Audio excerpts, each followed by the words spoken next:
오늘 공부 우리 또 신구약 중간기 같이 해보도록 하겠습니다. 오늘 공부도 조금 어려워요.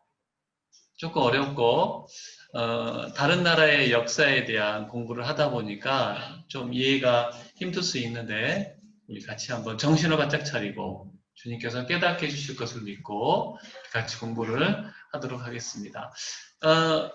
지난주 기억나실지 모르겠어요. 신구약 중간기는 말라기가 쓰인 이후부터 예수님이 오실 때까지의 그 400년의 기간, 선지자도 없었고 하나님의 말씀도 더 이상 주어지지 않던 그 시기를 신구약 중간기다. 이렇게 말씀을 드렸습니다. 그래서 그 시대에 영향을 미쳤던 신구약 중간기와 관련된 제국들이 여러 제국이 있다라고 말씀을 드렸어요. 바벨론, 페르시아, 헬라 제국, 로마. 또 그 사이에 유다 하스모니아 왕조가 어디죠? 헬라로부터 독립을 하게 되는데 우리가 지난주에 그것들을 쭉 한번 살펴봤습니다. 오늘은요.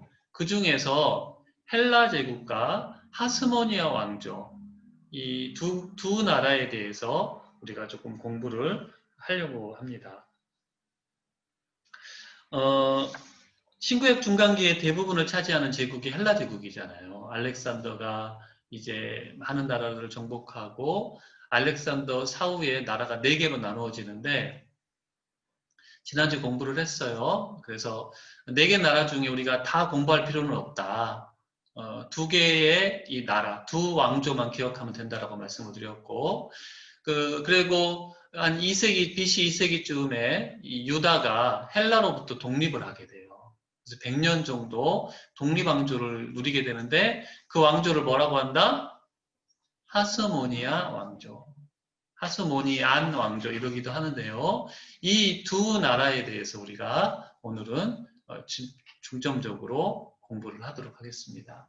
왜냐하면 지난주도 말씀드렸듯이 신약의 배경이 되는 이야기이기 때문에 우리가 공부를 좀 할 필요가 있어요.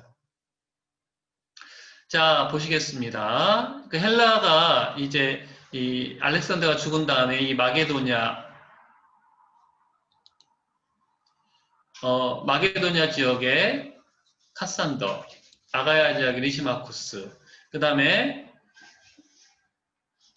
어떻게 되냐면 그렇죠. 이 프톨레미, 애굽 지역에는 프톨레미가 하게 되고 또 여기 시리아 쪽은 셀류쿠스가 왕조를 차지하게 된다 이렇게 말씀을 드렸어요. 그래서 4나라 중에 우리가 이 두 곳은 알 필요가 없고 유대와 관련된 왕조는 어디라고요? 프톨레미 왕조와 셀류쿠스 왕조인데 성경에 보면 프톨레미 왕조를 남방왕이라고 부르고요. 셀류쿠스 왕조를 북방왕이라고 나와요. 그래서 북방왕의 수도가 어디냐면 여기 안디옥이라고 화살표 되어 있죠. 안디옥이 이 셀류쿠스 왕조의 수도였어요.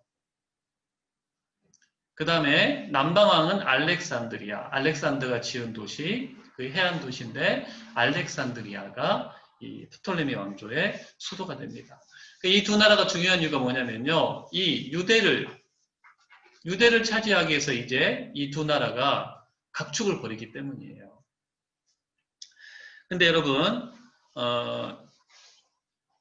뭘 알아두시면 좋냐면 이제 BC 319년에서 BC 198년까지 약 120년 정도는 누가 유대를 통치하냐면 누가 더 강했냐면요.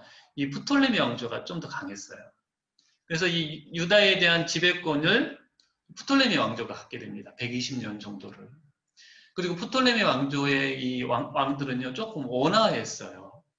그러다 보니까 유대가 이 프톨레미 왕조 아래서는 평화와 완정을 누렸다고 할 수가 있어요. 식민지다 보니까 뭐 얼마나 누리면 누렸겠습니까만은 이 이후에 유대를 다스리게 되게 되는 북방 왕조와 비교해 보면 훨씬 120년 정도 통치 기간에 평화와 안정을 누렸고 이 셀류쿠스 왕조는 한 30년 정도만 통치를 해요.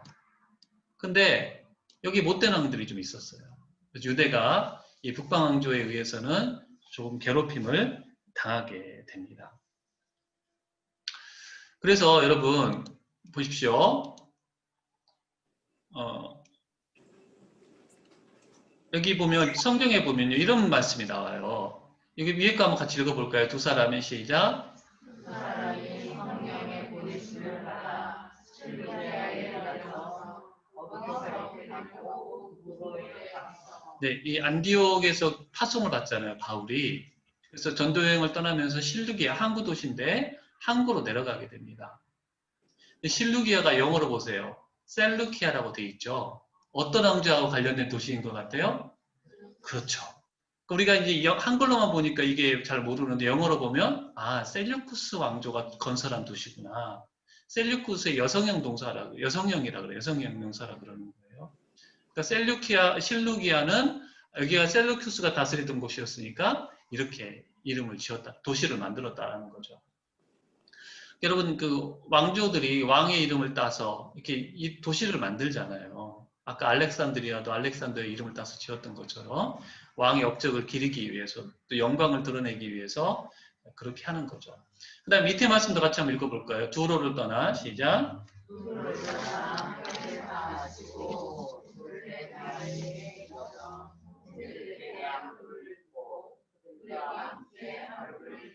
이 말씀은 이제 바울이 예루살렘으로 여행을 가는데 예루살렘으로 헌금을 가지고 가는 도중에 이제 이 돌레마이에 도착을 해요. 그래서 이제 가이사라 거쳐가지고 예루살렘으로 가게 되는데 돌레마이라는 게요 영어로 보면요 보십시오 여기 뭐라고 돼 있어요? 프톨레마이스. 아 프톨레미 왕조에서 이름을 붙인 도시구나. 이러니까 왜 이 두 왕조에 대해서 좀 알아야 된다라는 거죠. 영어로 안 보면 이게 무슨 말인가를 전혀 모르겠죠. 그렇죠? 근데 이게 북방한과 남방한과 관련된 도시 이름이다. 그래서 우리가 두 이름을 조금 알아둘 필요가 있고요. 자, 보겠습니다. 그 다음에 보시면 프톨레미 왕조 7명의 왕이 나오고요. 셀루쿠스 왕조는 더 있는데 조금 이렇게 정리를 해놨는데요. 보십시오. 프톨레미 왕조는 다 왕 이름이 뭐예요? 프톨레미 감사하죠. 예, 얼마나 감사한지 모르겠어요. 그냥 조지 부시 집안이 다 부시인 것처럼 여기는 다 프톨레미 성만 따르는데요. 이 셀류쿠스는요. 이게 번갈아 가면서 하는 거예요. 셀류쿠스, 안티오쿠스, 셀류쿠스, 안티오쿠스, 셀류쿠스. 그런데 이 이름이 두 개만 번갈아 가면서 다행인데 지금도 그리스에서는 그런다 그러네요. 그래서 할아버지가 자기 아들이 손자를 낳으면요. 너무너무 좋아한대요. 왜냐하면 자기 이름이 간다. 둘째를 낳으면 외할아버지 이름을 한다고 그래요. 더 셋째는 물어보지 마세요. 저도 잘 모르겠어요. 여기까지만 아는데 그래서 이게 번갈아 가면서 이제 이 왕조가 바뀌게 돼요. 그래서 우리가 이 왕들을 다 이따가 이제 이 두 왕조의 유대를 중심으로 두고 서로 이렇게 각축을 벌였다고 말씀을 드렸죠. 그리고 두 왕조가 서로 세력 다툼을 하게 되는데 이것에 대해서 조금 알아야 돼요. 왜냐하면 아니지 우리나라 왕조도 내가 잘 모르는데 이 왕조를 내가 왜 알아야 돼? 다니엘서 11장에 이 사람들 이야기가 쭉 나오는 거예요. 그렇기 때문에 어쩔 수 없이 우리가 좀 이해를 해야지 다니엘서 11장 말씀이 이해가 되는 거예요. 그런데 그 전에 유대와 관련되었던 프톨레미 왕조에서 두 왕, 셀류쿠스 왕조에서 세 명의 왕에 대해서 먼저 좀 살펴보도록 하겠습니다. 프톨레미 왕조에서 우리가 살펴볼 왕은요, 프톨레미 1세예요, 1세. 이 사람은, 프톨레미 소테르란 말이 구원자라는 말인데, 자기가 그렇게 이름을 붙였어요. 이 사람이요, 유대에 제사를 드리러 온 것처럼 와가지고 정복을 해버려요. 그리고 이 유대 사람들 자그마치 10만 명을 끌고 가요. 포로로. 그 전에 예레미야 시대 때도 유다 사람들이 많이 갔잖아요. 그래서 그곳에 남아 있었는데 이 프톨레미 1세가 유대를 점령하고 난 다음에 10만 명의 포로를 끌고 가게 되고 이때부터 이제 유대인들이 아람어를 쓰는 대신에 아람어가 그 전에는 공통어였는데 헬라어를 이제 막 사용을 하게 되는 거예요. 이런 변화들이 일어나게 돼요. 프톨레미 1세가 유대의 포로 10만 명을 데리고 갔다. 그 다음에 우리가 알아야 될 두 번째 왕은 누구냐면 프톨레미 2세예요. 프톨레미 2세는요,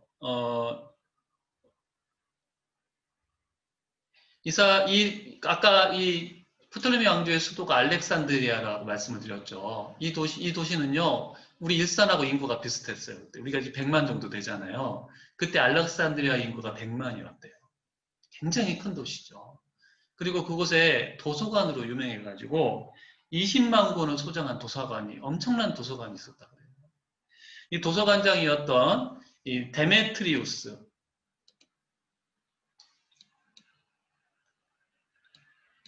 네, 글씨 쓰기가 어려우니까 그냥, 네, 대시입니다. 네, 데메트리우스. 이 도서관장이 어떤 욕심이 있었냐면, 이 세상에 있는 모든 책을 내가 다 수집하리라. 이런 꿈을 가진 도서관장이었어요. 그리고 프톨레미 2세도 학문에 되게 관심이 많았던 사람인데, 이 두 사람이 짝짝꿍이 맞아가지고, 뭘 하게 되냐면, 그 유대 사람들이 가지고 있는 율법칙이 있다 그러는데, 그걸 조금 해석을 했으면 좋겠다. 번역을 했으면 좋겠다. 히브리어로 되어 있어가지고 알 수가 없는 거예요. 그 알렉산드리아에 유대인들이 엄청나게 많이 와 있으니까 그 율법에 관심을 가지게 되고 두 사람이 그러면 번역을 하자. 의기투합을 하게 됩니다. 그때 어떤 한 사람이 이 번역을 할 거면 좀 좋은 일을 좀 하십시오. 어떤 좋은 일을 하라고 말하냐면 이 애굽의 지금 프톨레미 왕조의 포로로 잡힌 그러니까 유대 사람들이 와가지고 다 노예 생활을 하고 있었어요. 풀어줍시다. 사면합시다. 이렇게 제안을 하니까 그것에 흔쾌히 동의를 하게 되고 프톨레미 2세가 한 400달란트 정도의 속전을 대신 내주면서 노예들을 해방을 시켜줘요. 얼마나 기분이 좋았겠어요, 여러분. 그리고 이 구약 성경을 번역하기 위해서 자기들은 히브리어를 잘 모르니까 히브리어도 능통하고 헬라어도 능통한 사람들을 유대의 대제사장이었던 엘르아살에게 요청을 해요. 사람을 좀 보내달라. 그래서 각 지파, 이스라엘이 몇 지파죠? 12지파죠. 각 지파에서 6명씩을 파견해가지고, 그럼 총 몇 명이에요? 네, 72명. 72명이 알렉산드리아에서 번역을 해나가기 시작합니다. 헬라어로 구약 성경을 번역을 하게 돼요. 여러분, 이게 무슨 의미가 있어 싶은데, 이게 굉장히 중요한 의미가 있어요. 자, 알렉산드리아에서 이제 성경을 번역하게 되는데, 이게 히브리어 첫 글자예요, 여러분. 알렙이란 알파벳이 알렙. 그 다음에 이것은 헬라어 알파. 알파와 오메가 그러죠? 첫 글자예요, 알파. 이게 이제 라틴어로 70이라는 건데 72명이 번역을 했는데 그냥 70인경 이렇게 부르거든요. 그래서 이 사람들이 번역한 성경을 70인역 그렇게 불러요. 72명의 장로들이 히브리어 말씀을 헬라어로 번역한 것을 70인경이라고 합니다. 이 70인경이요. 의미가 있는 게 자 보십시오. 이사야 7장 14절에 처녀가 잉태하여 아들을 낳으리 이 말씀이 있어요. 자, 잘 들어보세요. 히브리어 특징은 뭐냐면요. 단어들이 많지 않은데 한 단어가 여러 뜻을 가지고 있어요. 히브리어로 아들이 벤이에요. 벤.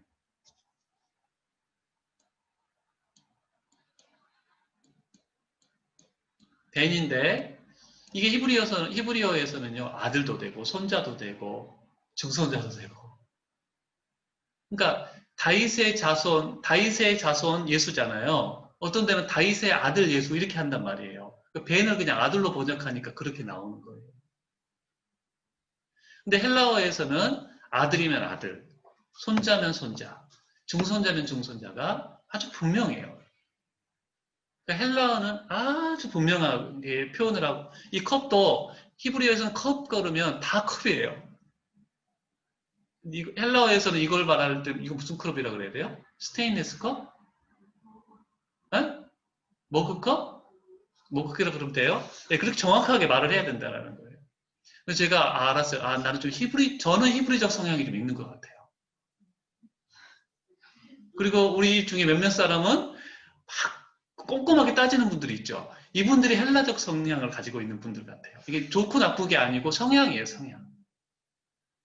그래서 제가 좀 위로가 됐어요. 내가 히브리적 성향을 좀 가지고 있구나. 그냥 뭉뚱그려 말하는 거 좋아하고. 네. 근데 여러분, 그렇게 됐을 경우에 하나님 말씀을 이해하기가 좀 어려운 부분이 있어요. 대표적인 게 처녀가 잉태하여 아들을 낳는다 그랬죠. 이 처녀가 히브리어로 알마예요, 알마. 근데 알마라는 말은 모든 젊은 여자를 다 통칭을 하는 거예요. 결혼한 젊은 여자일 수도 있고 결혼하지 않은 처녀일 수도 있고 이것을 70명이 모여가지고 어떻게 번역을 할까 헬라어로 이걸 근데 뭘로 번역을 했다고요? 처녀로 번역을 한 거예요. 결혼하지 않은 여자. 이게 표적이 된다 그러니까 그들 나름대로 표적이 되려면 좀 놀라운 일이 돼야 된다고 생각을 했던 모양 같아요. 그래서 이게 뭐하고 연결이 되는 거예요? 동정녀 마리아가 예수님을 낳는 것과 연결이 되는 거죠. 그러니까 이런 도움을 70인역이 번역됨으로 말미암아 우리가 받게 되고 그런 하나님의 어떤 섭리, 일하심이 70인경을 통해서 예수님의 복음 전파를 준비하는 일이 또 이루어지게 되었다는 거죠. 그러니까 프톨레미 왕조와 관련해서는 이 70인경, 프톨레미 2세가 이 일을 했다라는 것이 의미가 있죠. 이해가 되시죠? 네. 그 다음에 이제는 셀류쿠스 왕조로 넘어가 보도록 하겠습니다. 셀류쿠스 왕조는 북방왕이라고 말씀을 드렸어요. 이 중에서는요, 이 뒤에 있는 3명의 왕들만 조금 살펴보면 돼요. 안티오쿠스 3세는요, 셀류쿠스 왕조에서 가장 넓은 영토를 가졌던 왕이에요. 또 부유했고 그러다 보니까 이 사람이 욕심을 부리는 거죠. 자꾸 전쟁을 해요. 그래서 이제 아까 그 프톨레미 왕조하고 전쟁을 해가지고 주도권을 셀류쿠스 왕조로 가져온 사람이 누구냐면 이 안티오쿠스 3세예요. 유대를 그전에는 누가 다스렸다고요? 프톨레미 왕조가 다스렸는데 이 안티오쿠스 3세가 이기게 되는 거죠. 싸워서. 전쟁을 많이 하는데 뭐 지기도 하고 그러는데 궁극적으로는 유대 땅 일부를 가져오게 되는데 이때 유대가요. 어떤 일을 하게 되냐면 그 전에 프톨레미 왕조의 지배 아래 있다가 이 둘이 싸움을 할 때 이번에 안티쿠스 편을 들은 거예요. 희한하게. 승리를 하게 되죠. 그러면서 여러 가지 혜택을 보게 돼요. 안티오쿠스 3세가 자기 편 들어준 유다에게 이 선정을 펼쳐가지고 세금도 감면해주고 3년 동안 세금도 면제해주고 신앙과 율법을 자유를 좀 주게 됩니다. 좋았죠, 처음에. 근데 이 안티오쿠스 3세가요, 욕심을 부르더니 누구와 전쟁을 하게 되냐면 로마와 전쟁을 하게 돼요. 그 당시 막 떠오르던. 그럴 수 있었던 게 뭐냐면 세계사를 혹시 아시는 분들 중에는 한니발이라는 카르타고의 장군이 있어요. 처음 들어보시는 분들이 많네요. 네, 누군가 했는데 차 이름이 아니고 네, 카르타고의 한니발이라는 장군이 있는데 이 사람이요. 알프스 산맥을 넘어가지고 코끼리를 이끌고 로마를 점령했던 쳐들어갔던 사람이에요. 근데 이제 로마가 역으로 카르타고를 치는 바람에 어쩔 수 없이 로마 정복을 못하고 물러나게 되는데 결국에는 로마하고 전쟁에서 져가지고 어디에 망명을 하게 되냐면 안티오쿠스 3세에게 망명을 해 있던 상태예요. 명장이거든요. 명장. 그러니까 명장이 와 있으니까 로마하고는 해보겠다 싶어가지고 전쟁을 붙는데 터키 쪽에서 전쟁을 하는데 져요. 그래가지고 해군이 해체가 되고 땅도 빼앗기고 제일 중요한 건요. 15,000달란트라는 어마어마한 배상금을 내야 돼요. 이게 세계 역사상 엄청난 배상금이래요. 로마가 얼마나 미웠던지요. 이런 배상금을 때려버린 거예요. 어떻게 해야 돼요, 여러분? 돈을 모아야 되잖아요. 그러니까 안티오쿠스 3세가 어떤 짓을 하게 되냐면 자기가 통치하고 있는 여러 나라의 신전에서 약탈을 하는 거예요. 그러다가 암살을 당해서 죽게 돼요. 이게 이제 안티오쿠스 3세 이야기인데 근데 이제 이 셀류쿠스 4세도 배상금을 갚아야 돼가지고 약탈을 하게 되는데 이 사람은 예루살렘 성전을 약탈을 해요. 그러다가 심한 반대를 받게 되고 결국 암살을 당하게 되는데요. 이 셀류쿠스 왕조에서 제일 우리가 꼭 알아야 될 왕이 누구냐면 안티오쿠스 4세. 한번 따라해 봅시다. 안티오쿠스 4세. 이 사람이요, 자기 이름 뒤에 뭘 붙이냐면요, 에피파네스를 붙여요. 지난주에 잠깐 말씀드린 것 같은데, 에피파네스라는 뜻이 뭐냐면요, 혹시 기억나세요? 네, 나면 이상하고 있겠죠, 그렇죠? 신의 현현.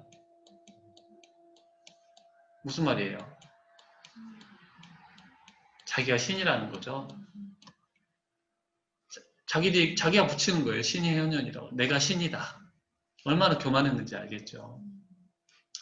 근데 이 사람에게서 피해를 본 사람이요. 무슨 에피파네스, 너 에피파네스다. 이렇게 이름을 붙여요. 별명을 붙여요. 이게 무슨 뜻이냐면 미친놈이란 말이에요. 한 글자만 다른데 이거 미친놈이라는 뜻이에요. 이 안티오쿠스 사세를 미워하는 사람들이 별명을 이렇게 붙이게 되는 거죠. 이 사람이요. 어떤 짓을 하게 되냐면 유다의 대제사장은 아론의 후손들이 하고 있었고요. 솔로몬 이후에는 사독의 후손들이 대제사장을 하고 있었는데요. 성직매매를 이 사람이 시작을 해버려요. 야손이라는 사람한테 돈을 받고 대제사장직을 주게 되고요. 그 다음에는 메넬라우러스라는 사람한테도 돈을 더 받고 그 사람도 대제사장으로 임명을 해요. 성직매매가 이 안티오쿠스 4세에 의해서 이제 지금으로 치자면 우리 총회장을 돈을 받고 그냥 이상한 사람을 세운 거예요.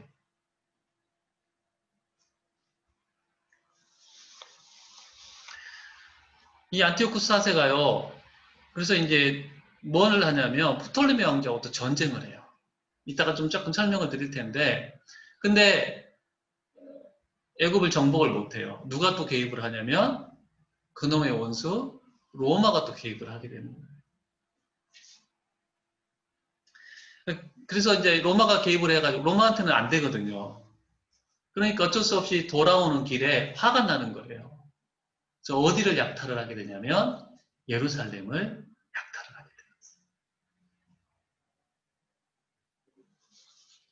돼요. 예루살렘에 분풀이를 하게 되는데 어떤 짓을 하게 되냐면 불을 질러요. 성전을 불 지르고 건물들을 부수고 율법책을 찢어요. 이들이 여호와를 믿기 때문에 셀루쿠스 왕조를 제대로 안 섬긴다 그래가지고 하여튼 세금이란 세금은 여러 종류로 만들어가지고 세금을 부과하고요. 세 가지를 못하게 해요. 이들은 율법대로 살면 안 되게 하겠다. 안식일을 못 지키게 하고요. 할례를 못 받게 하고요. 율법책 소유를 금해버려요. 신앙생활을 못하게 하는 거예요.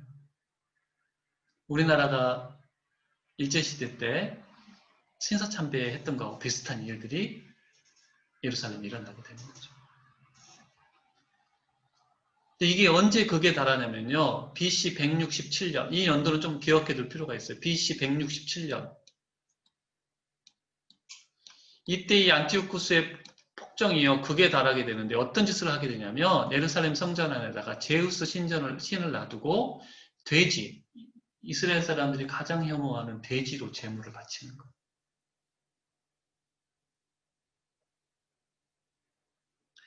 근데 여러분 이때 어떤 일이 유대 사람들 안에 일어나고 있었냐면요. 안티오쿠스 사사가 이렇게 박해를 하니까 우리가 죄를 지어가지고 이런 거다. 하나님의 진노하심이다. 그래서 우리가 신앙으로 돌아가야 된다.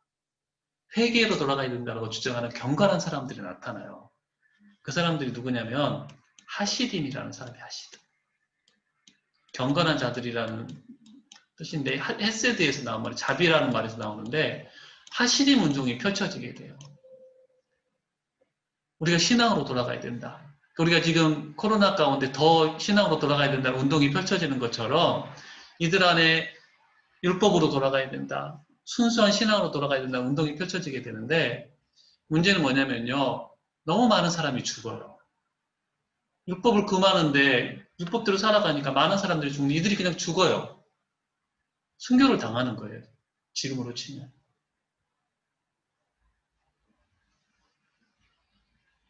근데 이제 하스모니아 왕가의 시작이 되는 모데인이라는 곳에 마따디아라는 여러분 그 나눠드린 종이에 보면 마따디아 나오죠? 이 사람이 제사장이었어요. 아론 가문이겠죠, 그러면. 제사장이었는데 이 사람에게도 모데인에서 제우스에게 제사를 드리라 그러는데 마따디아가 거부를 하게 돼요. 그러면서 제우스에게 절을 하려고 하는 유대인을 죽이면서 자녀들을 다 데리고 사람들을 데리고 유다 광야로 도망을 치게 되는 거죠. 이래서 이제 혁명이 시작이 되는 거예요. BC 167년은 이 마카비 혁명이라 그러는 거거든요. 그러니까 이 마따디아 왕, 이제 하스모니아 왕조의 독립운동이 시작되는 때가 바로 BC 167년이 되겠어요. 이걸 야기시킨 사람이 누구다? 안티오쿠스? 그러니까 알아놔야 되겠어요? 안 알아놔야 되겠어요? 알아놔야 되겠죠. 굉장히 중요한 인물이에요. 이게 다니엘서에서는 거의 그 적그리스도로 묘사가 되는 사람이 바로 안티오쿠스 4세다. 자,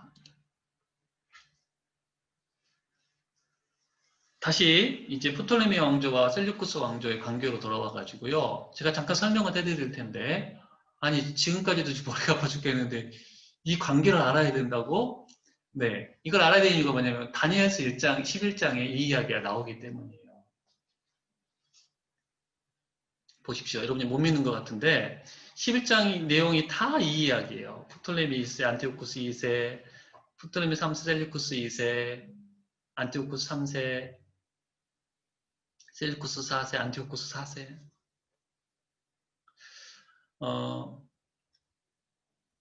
우리가 12월 달에는 11장 말씀을 이제 설교를 하게 될 텐데 새벽에 필요하면 제가 이것들을 여러분들에게 좀 공유를 할게요. 근데 오늘은 다니엘서 11장은 안 읽을 거고요. 제가 설명을 해드릴게요. 잘 들으셔야 돼요. 네. 못 알아들으셔도 돼요. 근데 좀 들어보셔요. 그러니까 프톨레미 1세와 셀류쿠스 1세 때는 그런 어떤 대립이 없었던 것 같은데 프톨레미 2세와 안티오쿠 2세 때 두 나라가 이제 두 왕조가 전쟁을 벌이게 됩니다. 근데 아까 말씀드렸던 것처럼 초창기에는요 어느 왕조가 우세하냐면 이 프톨레미 왕조가 좀 더 강해요. 그래서 프톨레미 2세가 안티오쿠스 2세와 싸워가지고 이겨요. 이기면서 자기의 딸 베레네스를 안티오쿠스 2세 아내로 주게 됩니다. 자, 여러분 생각해 보세요. 제가 제 누이를 주면은요, 나와 급이 좀 비슷한 거예요. 근데 제 딸을 주면은 낮은 급으로 보는 거예요. 그러겠죠? 그러니까 안티오쿠스 2세를 물리쳤으니까 너 내 딸하고 결혼하고 너는 이제 내 아들뻘이야. 이렇게 되는 거죠. 그래서 이제 베레네스는 프톨레미 2세의 딸이에요. 근데 안티오쿠스 2세에게는 원래 라오디스라는 아내가 있었어요. 아들도 있었고. 근데 베레네스가 와가지고 아들을 딱 낳으니까 이 라오디스라는 온부인이 뭐예요? 위기의식을 느낀 거예요. 이래서 나 다 잃어버리겠다. 그래서 베레네스와 그 아들을 죽이고요. 안티오쿠스 2세가 죽였다라고 봐요. 그리고 자기 아들 셀류쿠스 2세를 왕으로 세우게 되는 거죠.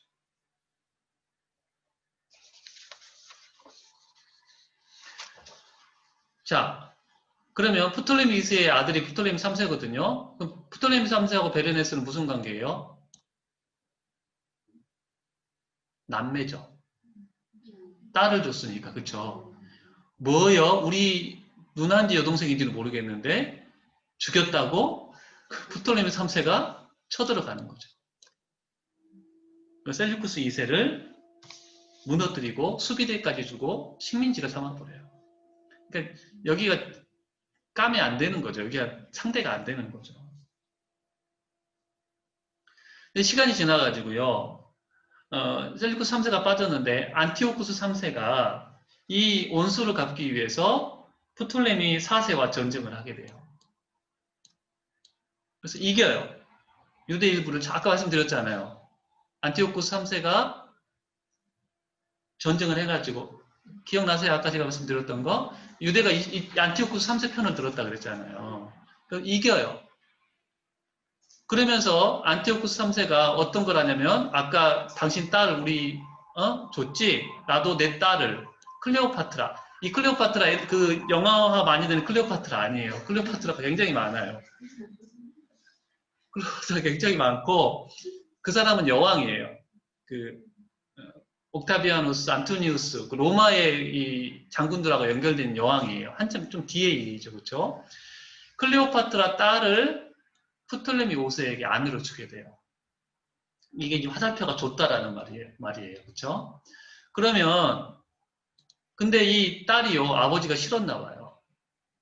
아버지를 배신하고 프톨레미오스가 짝짝꿍이 되어가지고 로마를 개입을 시키는 거예요. 아까 말씀드렸잖아요. 로마가 개입돼가지고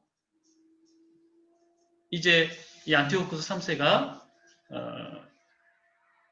로마와 전쟁에서 지게 되고 엄청난 전쟁 배상금 15,000달란트를 물게 됐다고 말씀드렸죠. 그걸 거두다가 죽게 되고요. 그 다음에 이제 안티오쿠스 3세의 아들인 셀리쿠스 4세가 다스리다가 이 사람도 이제 아까 독사를 당하게 돼요. 배상금 갚다가 죽게 되고, 그때 헬리오도루스라는 장군이거든요. 이 사람이 권력을 좀 차지하려고 그러는데, 이 안티오쿠스 4세가 그때 어디에 있었냐면, 이 형제예요.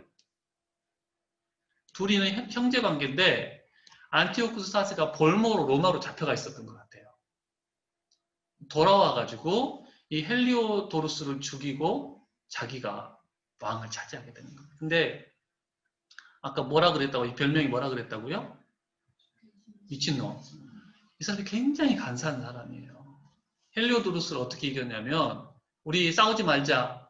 이렇게 해놓고 돌아가는 길에 죽여버려요. 그 성경에서 요압이 아마샤를 갖다 악수하면서 죽이는 것처럼 아주 비열하게 죽여요. 근데 헬라에서는요, 이런 문화들은 잘 용납이 안 되는 거예요. 어떻게 상남자가 이렇게 그럴 수 있냐? 근데 안티오쿠스가 뭘로 사람들의 마음을 얻게 되냐면 돈으로.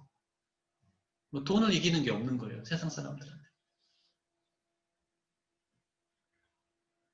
그래서 안티오쿠스 4세가 조카뻘.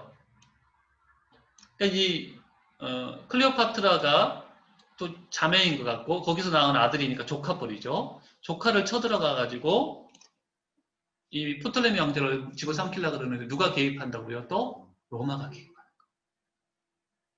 그래서 어쩔 수 없이 돌아오는 길에 예루살렘을 약탈하는. 이해가 좀 되세요? 네. 여러분 이걸 한 번 들었으면 잘 몰라요. 그러니까 집에 가서 여러분 듣기 싫어져도 좀 틀어놓으시고 참 들어야지 나중에 이 11장 이렇게 설명 안 해주거든요. 자, 보겠습니다. 11장을 보면요. 그냥 제가 이 파란색으로 되어 있으니까 그 사람들 이름이 쓰이는 거죠. 그냥 하나는 이렇게 나와요.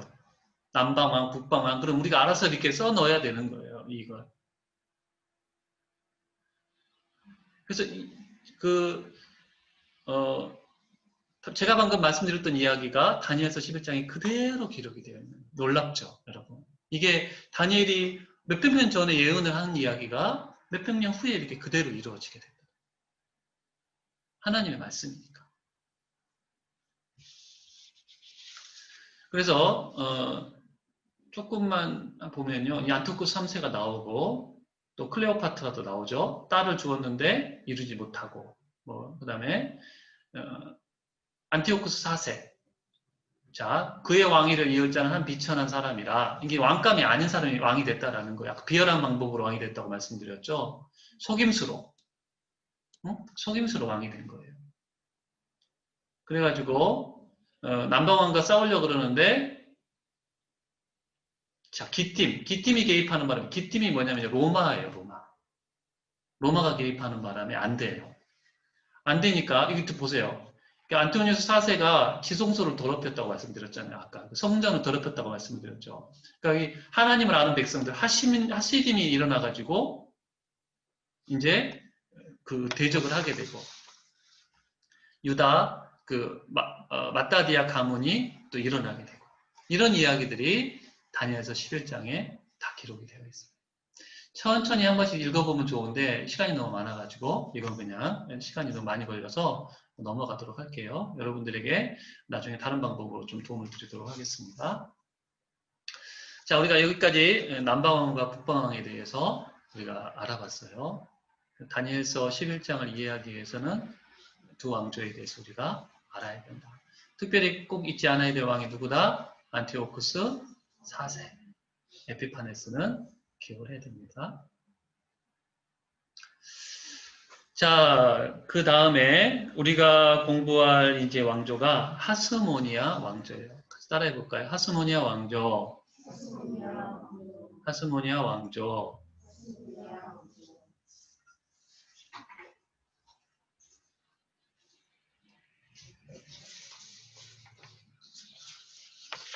네.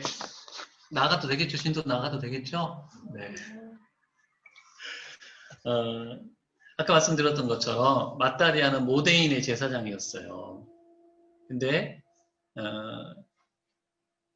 안티오쿠스 사세가 사람을 보내가지고 너희들도 제우스에게 예배를 드려라. 거부를 하게 되고 그 안티오쿠스 사세의 사람을 죽인 다음에 광야로 도망을 치게 돼요. 가족들을 다 이끌고. 근데 문제가 뭐냐면요. 이들은 언제 안 싸우냐면 안식일에는 전쟁을 안 하는 거예요. 비겁하게 헬라 군대가 안식일에 쳐들어와요. 그래서 동굴에 숨어있던 약 1000명가량의 아이와 여자들이 죽어요. 이것이 근데 뭘 일으키게 되냐면 아까 경건운동을 펼치던 하시디인들이 더 이상 못 참겠다.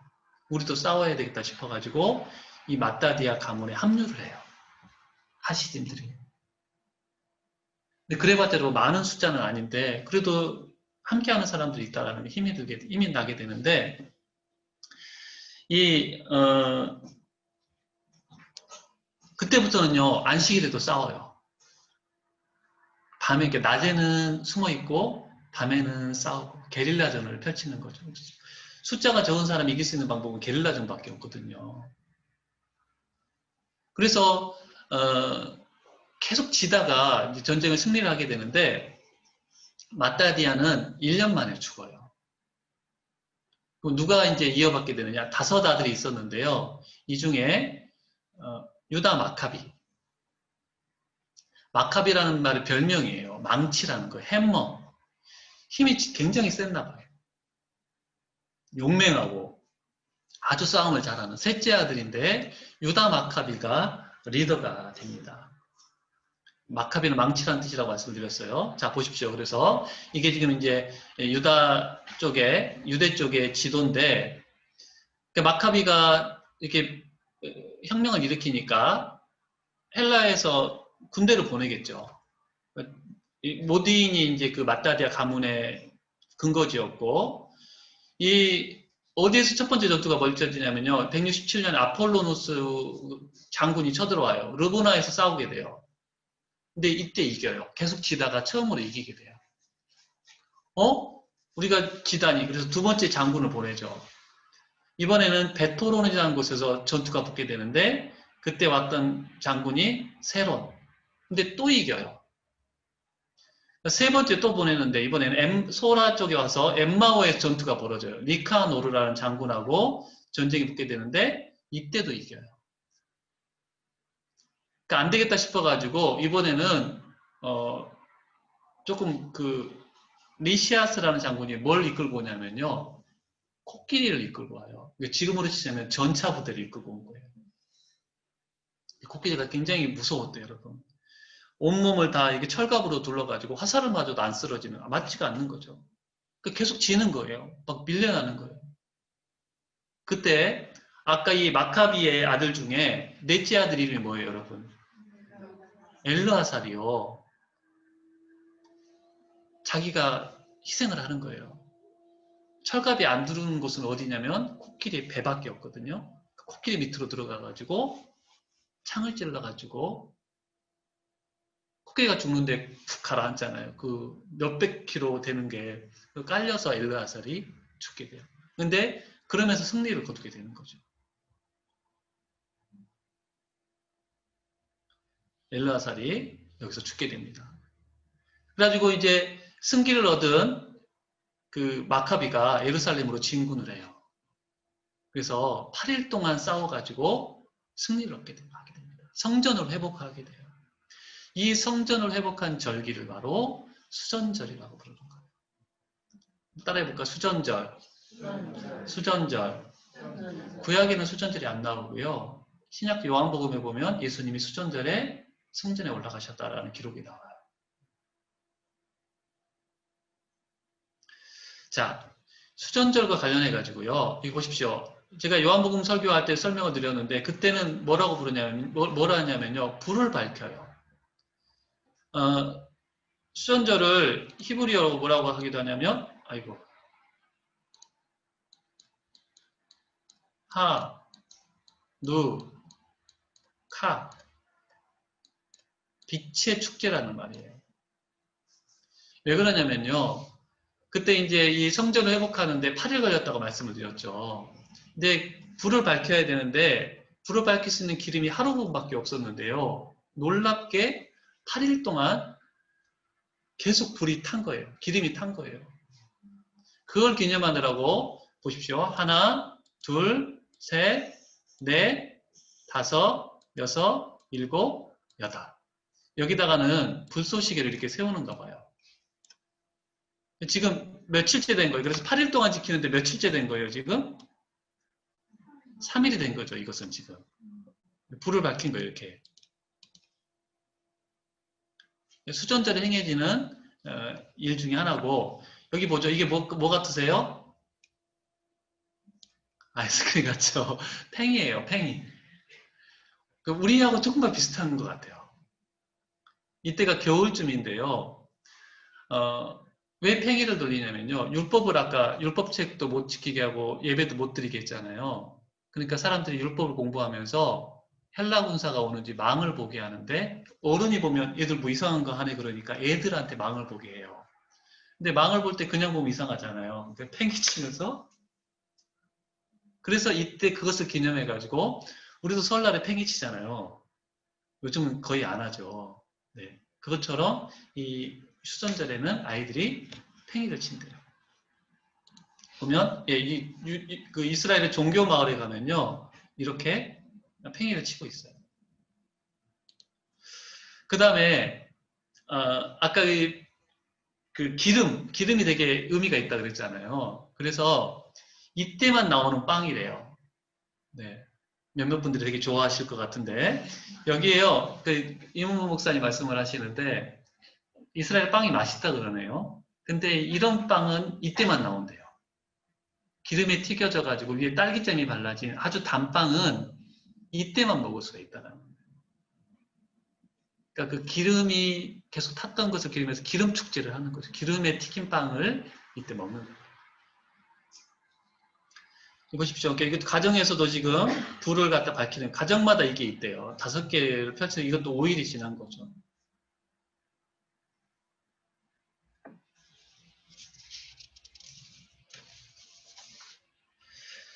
그러니까 보면 예수님께서 예루살렘의 수전절에 이르니 때는 겨울이라.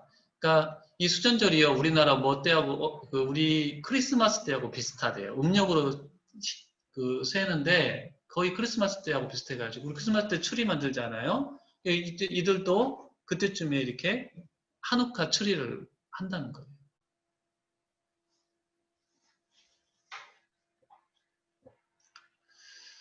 자, 그래서 이 유다 마카비가 6년 동안 항전을 하게 되는데, 어느 지역을 회복을 하게 되냐면요. 유다, 이 지역을 이 지역을 유다 마카비가 회복을 하게 돼요. 그리고 이제, 죽게 되는데, 유다 마카비가 죽은 다음에 누가 이제 리더가 되냐면요. 요나단이 몇째 아들이에요? 막내가 차지하게 됩니다. 큰형 마지도 죽었고요. 넷째도 아까 코끼리하고 싸우다가 죽었고 이 요나단이 막내인데 이제 지도자가 되는 거예요. 요나단은요. 아까 마카비는 되게 용맹했다고 말씀을 드렸잖아요. 요나단은 싸움보다는 외교술이 뛰어난 사람이었대요. 그러니까 이때 이 셀류쿠스 왕조가 유대를 헬라화시키는 것을 포기하고 요나단을 유대의 대제사장으로 임명을 하게 돼요. 그래서 요나단 때 어디를 회복하게 되냐면요. 아까 이 유대 지역은 유다가 차지했다 그랬죠. 요나단 때는 여기 길르아, 요단강 동편 이 길르아 쪽을 요나단이 회복을 하게 돼요. 유대는 유다 마카비가, 길르아 쪽은 요나단이. 근데 이제 요나단도 그 셀류쿠스 왕조의 장군에 의해서 암살을 당하게 돼요. 그 다음에 누가 그러면 이제 그 다음에 이어서 리더가 되느냐? 시몬, 둘째 형. 나이가 되게 많았었거든요. 근데 이제 어쩔 수 없이 이어갈 사람이 없으니까 시몬이 통치를 하게 됩니다. 나이가 많았음에도 불구하고 대제사장직과 이제 그 지배자의 역할을 하게 되는 거죠. 근데 이때 셀루쿠스 왕조가 정식으로 독립을 인정하는 거예요. 유대의 독립을. 이때부터 80년 정도 독립국가를 유지를 하게 되는 거죠. 시몬이 회복한 땅은 어디냐? 여기에요. 블레셋 쪽. 블레셋 평야를 시몬이 회복을 하게 됩니다. 신기하게도 리더들이 한 군데 한 군데씩 회복을 하게 돼요. 근데 안타깝게도 프톨레미라는 사위에 의해서 암살을 당하게 되고요. 그럼 그 다음에 누가 왕이 되느냐? 요한 힐카누스. 자, 이 사람이 힐카누스 1세라고도 하거든요. 힐카누스 1세인데 이때부터 하스모니아 왕조가 시작됐다 이렇게 봐요. 힐카누스는요, 다윗의 이 영토를 회복하는 것이 하나님의 뜻이라고 생각을 해가지고 영토를 회복하기 위해서 굉장히 애를 썼는데 힐카누스 1세가 요한 힐카누스 1세가 굉장히 의미가 있는 일을 해요. 자, 보십시오. 잘 보셔야 돼요. 여기는 설명을 좀 들으셔야 되는 게 어디하고 어디를 회복하냐면요. 사마리아, 어디? 이두메. 이 두 곳을 회복을 하게 됩니다. 왜 의미가 있냐면 여러분 예수님이 이 세겜 수가성에 가가지고 사마리아 여인을 만나죠. 근데 여인이 우리 어디서 예배를 해야 됩니까? 묻는단 말이에요. 그때 그리심산에 이들은 신전이 있었는데요. 이 신전을 파괴한 사람이 누구냐면 요한 힐카누스. 사마리아를 정복하면서 어디서 우상을 숭배해 그러면서 신전을 파괴해버려요. 그 다음에 또 어디를 정복하냐면 이두메. 자, 이두메 여러분 설명 나실지 모르겠는데 원래 여기 나바테아 왕국이 들어온 여기에 살았다고 말씀드려요. 에돔. 이쪽으로 이주를 했다고 말씀을 드렸죠. 그쵸? 그래서 이두메가 됐단 말이에요. 여기는 이제 아라비아가 들어와가지고 돌아갈 수가 없는 거예요. 근데 요한 힐카누스가 여기로 정복한 다음에 다 잡아놓고 물어요. 너희들 개종할래 죽을래? 그때 뭘 택했을까요? 개종을 택해요. 개종을 택했던 이때의 이 이두메 족의 족장이 누구냐면 안티파테르. 따라해볼까? 안티파테르. 이 사람이 누구냐면요. 예수님 태어나실 당시의 왕이었던 헤롯의 아버지. 그러니까 이때부터 이두메 족속이 개종을 하면서 유대 역사와 깊은 관련을 맺게 돼요.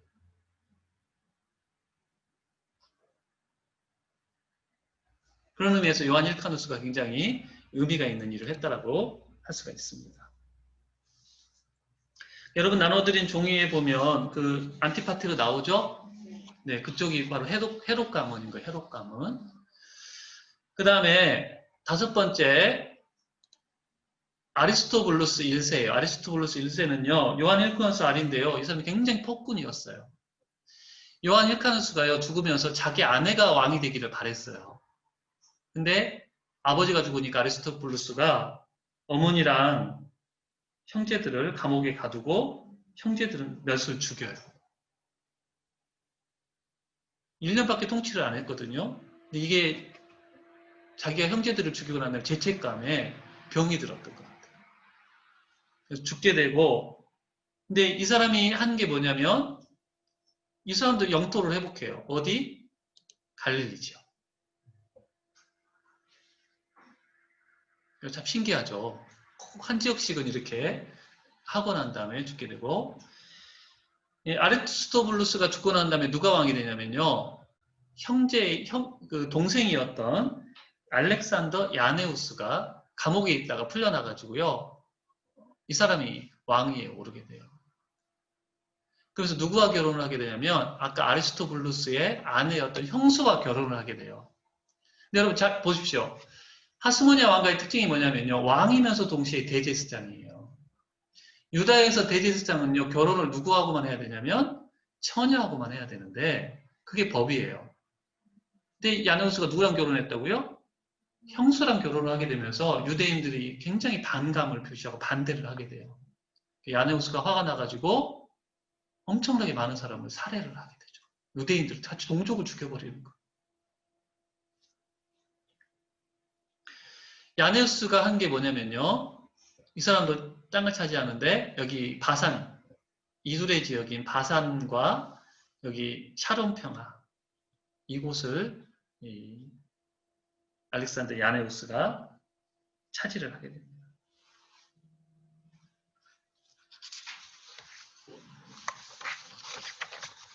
자, 그래서 이 야네우스까지 해서 거의 다윗의 영토가 회복이 되는 거예요. 우리가 처음 공부했던 그 성서 이스라엘 지역을 거의 다 회복을 해요. 그렇죠. 여러분 가지고 있는 지도의 그 전 지역이잖아요, 거의. 그렇죠. 다시 정리를 해보자면 유다 마카비가 유대 지역, 그 다음에 요나단이 길르앗, 시몬이 블레셋, 힐카누스가 사마리아와 이두메. 굉장히 중요하다고 말씀을 드렸어요. 아리스토블루스가 1년 통치했었도 갈릴리, 그 다음에 바산 지역과 이 사륜 평화를 알렉산더 야네우스. 자, 그 다음에 이 여왕 알렉산드리아인데요. 누구냐면 야네우스의 부인이에요. 부인이 여왕의 자리에 오르게 돼요. 그러면 여자는 뭐가 또 못 돼요? 그 당시에. 그렇죠. 그러니까 자기 아들 힐카누스 2세를 대제사장으로 세워요. 자기는 여왕이 돼요. 이렇게 통치를 하게 되는데 이 힐카누스 2세죠. 아까 힐카누스 2세 나왔었죠. 근데 엄마가 죽고 난 다음에요. 힐카누스 2세가 왕이 된 게 아니고요. 아리스토블루스 2세가 형을 쫓아내고 자기가 왕과 대제사장을 차지를 합니다. 근데 여러분 이때 누가 개입을 하게 되냐면 아까 이두메의 족장인 누구? 안티파테르가 개입을 해요. 힐카누스를 깨가지고 야 우리 로마의 도움을 받아가지고 네 동생 쫓아내자. 그래서 그 당시 수리아 지역을 점령하러 왔던 폼페이 장군에게 도움을 요청하게 되고요. 뭐 여러 가지 이야기가 많은데 폼페이가 결국에 누구 편을 들어주냐면 힐카누스 2세의 손을 들어줘요. 그리고 아리스토블루스는 로마로 잡아가게 됩니다. 근데 이 폼페이가 그때 어떤 일을 하게 되냐면요. 보세요. 안테파트르를 총독으로 세워버려요. 그리고 힐카누스 2세는 대제사장직만 주게 됩니다. 그러니까 이때부터 로마가 개입을 하게 되면서 어떤 가문이 유대 땅을 통치를 하게 되냐면 헤롯 가문이 통치를 하게 됩니다. 이해가 되시죠? 그랬을 때 이 아리스토블루스가 로마에 있었는데요. 그러니까 이제 64년, 이게 64년이거든요. 폼페이가 개입한 게 64년인데, 그러니까 이때까지로 해서 하스모니아 왕조가 끝나는 거예요. 다시 이제 로마의 통치로 독립이 끝나고 로마의 통치 아래 들어가게 되는 거예요.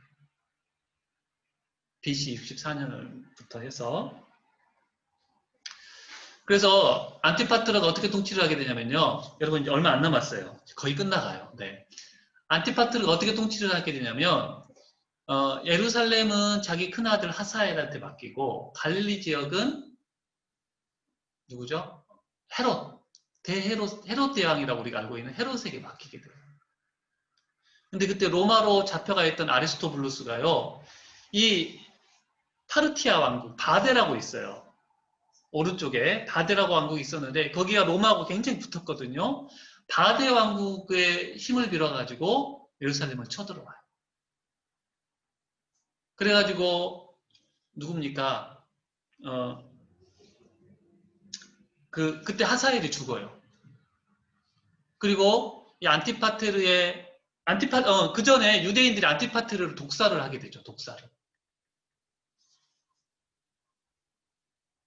그래서 독살을 하니까 이 헤롯이 형과 함께 예루살렘으로 진격을 하게 되는데 거기를 누가 쳐들어오냐면 아리스토블루스 2세와 바데 왕국 사람들이 쳐들어오게 되는 거예요. 그래서 헤롯이요 도망을 치게 됩니다. 자, 지도를 한번 보면요. 헤롯이 여기 이두메 사람이라고 말씀을 드렸잖아요. 헤롯이 누구를 안으로 맞이하냐면 나바테아 왕 공주를 안으로 맞이하게 돼요. 이거 이제 다음 시간에 조금 하게 되는데, 그러니까 예루살렘에서 이 아리스토블루스 2세하고 붙다가 지게 되니까 이쪽으로 도망을 갔다가 애굽을 거쳐가지고 로마로 피신을 하게 돼요. 헤롯이 로마군들이 이끌고 다시 들어옵니다. 네. 여기가 조금 헷갈리죠. 그렇죠? 네. 그리고 쫓아내고 바데와 그 당시에 안티고누스, 아리스토블루스 2세의 아들이 또 통치를 하고 있었는데 그들을 쫓아내고 이제 헤롯 가문이 여기에 정치적인 권력을 잡게 되는 거예요. 그래서 이제 하스모니아 왕가를 설명하면서 옆에 헤롯 이야기가 등장하는 이유가 여기에 있는 관련이 되어 있기 때문이에요. 자, 여러분 정리를 하겠습니다.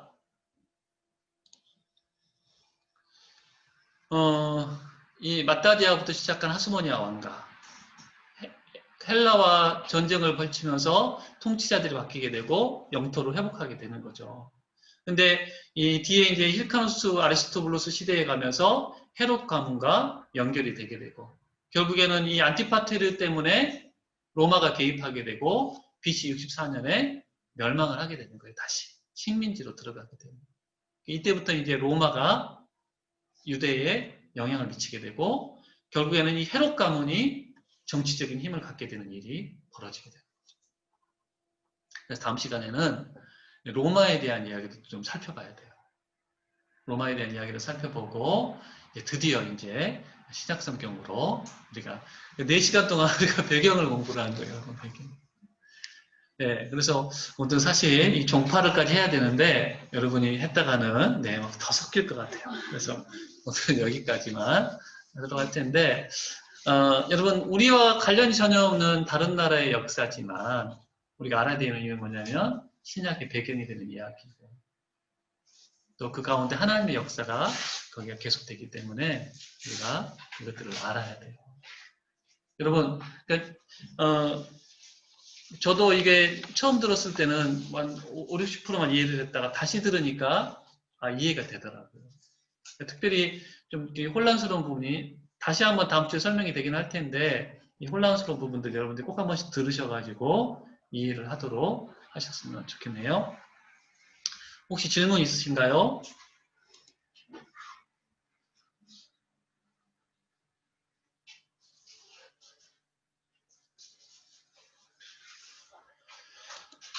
네, 우리 없으시면 기도하고 마치도록 하겠습니다.